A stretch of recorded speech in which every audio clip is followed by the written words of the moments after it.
आता तुम्ही जर नवीन केक शिकत असाल किंवा नवीन होम बेकर असाल तर केकवरती डिझाईन काय करायचं समजत नाही. चला मी सांगते.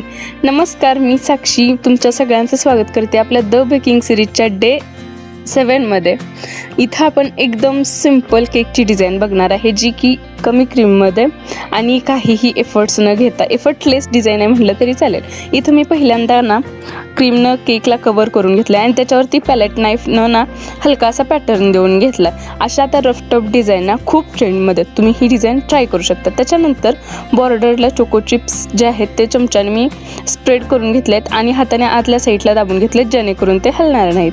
आणि त्याच्यानंतर आपलं जे चॉकलेट सिरप असतं ना, त्या चॉकलेट सिरपनं मी थोडंसं चॉकलेट सिरप केकवरती टाकून तेच त्यांना जसा एकदम मेसी पॅटर्न केकवरती देऊन घेतला. ही स्टेप खूप इझी आहे, तुम्ही कोणीही फॉलो करू शकता. त्याच्यानंतर आपल्या स्टार नोझलमध्ये व्हाईट कलरची व्हिपिंग क्रीम मी फिल करून घेतली आणि त्याच्यानंतर तुम्हाला फक्त प्रेस करायचं आहे आणि प्रेशर काढून घ्यायचं आहे. इतकीच स्टेप फॉलो करायचे आणि हे अशी सुंदर डिझाईन बनवून तयार होते. मग माझ्याकडे चॉकलेट बॉल्स होते, मी त्याने याला डेकोरेट करून घेतलं. तुमच्याकडे जर अजून काही असेल तर तुम्ही त्याने डेकोरेट करा.